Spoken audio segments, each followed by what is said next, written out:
Jumhur ulama mengatakan rokok adalah haram, kecuali ulama pecandu rokok yang mengatakan makruh atau mubah. Dari bungkus rokok saja, rokok itu membunuhmu. Ya, Allah Ta'ala berfirman, dan janganlah kamu menjatuhkan dirimu sendiri ke dalam kebinasaan.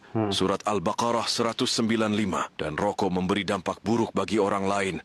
Rasulullah sallallahu alaihi wasallam mengatakan tidak boleh memulai memberi dampak buruk atau mudarat pada orang lain. Ya. Begitu pula membalasnya. Hadis Ibnu Majah. Sejarah rokok juga di dunia awalnya digunakan untuk hal buruk. Dimulai pada 4000 tahun sebelum Masehi. Kala itu, masyarakat suku Indian di Amerika menganggap bila menggunakan tembakau merupakan bagian dari ritual spiritual untuk memuja dewa atau roh. Menurut antum, jika rokok ada di zaman Nabi, apakah layak Rasulullah dan para sahabat duduk sambil merokok? Enggak lah. Ya emang kurang pantas sih kalau ngeliat orang yang disebut ulama itu melakukan hal yang merokok gitu ya, kayak ngerokok gitu. Dan nggak mungkin juga sih kalau misalnya ada di zaman Nabi dan Nabi itu merokok, kayaknya nggak mungkin juga sih.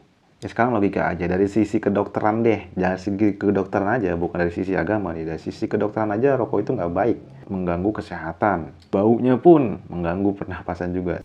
Bahkan sebagian ulama menyebutkan hadis sahih yang berbunyi, sesungguhnya malaikat terganggu dengan apa yang mengganggu manusia. Maksudnya adalah bau busuk. Terus ditegur masalah rokok, dan janganlah merokok karena baunya merusak wilayah, merusak ya. Baunya itu merusak, membuat orang tidak nyaman, dan malaikat di sekitarmu tidak menyukainya. Artinya itu ulama menjabarkan daripada hadis Nabi SAW, malaikat terganggu dengan apa yang mengganggu manusia. Jadi bau busuk pun tidak disukai. Yang berarti musuh-musuh Allah seperti syaitan akan sangat suka dengan itu. Itu dia tuh nasihat dari Ustadz Khalid Basalamah ya, untuk yang masih merokok. Karena memang kalau dilihat dari segi manfaat, merokok ya nggak ada manfaat sama sekali. Sama sekali nggak ada manfaat. Coba apa manfaatnya? Kalau pendapat saya sendiri, merokok emang benar-benar nggak ada manfaat. Pertama, dilihat dari segi manfaat kesehatan nggak ada. Justru malah bikin dada sesek, mulut bau, terus paru-paru jadi kotor, mengganggu orang sekitar juga. Dari sisi keuangan malah ngabisin duit. Harusnya duit ya bisa dipakai buat jajan makanan yang mungkin lebih enak, lebih bermanfaat gitu kan, dibanding rokok. Atau kita sedekahkan, itu lebih baik lagi. Nggak semua orang juga suka dengan asap rokok. Kayak di tempat umum pun rokok kan dipisahin kan, ada smoking room kayak macam gitu. Itu aja dipisahin. Dan itu aja udah kelihatan ya bahwa kalau ngerokok sembarangan itu ya ada orang yang terganggu, makanya dibuatkan ruangan smoking room terpisah sendiri kan. Dan juga di ruangan yang ber-AC nggak boleh ngerokok.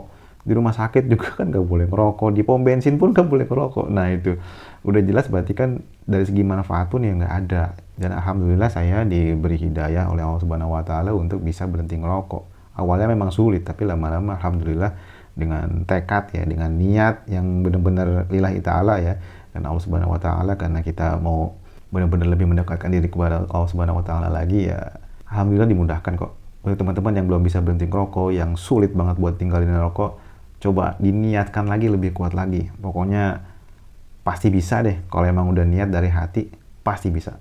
Insya Allah. Assalamualaikum warahmatullahi wabarakatuh.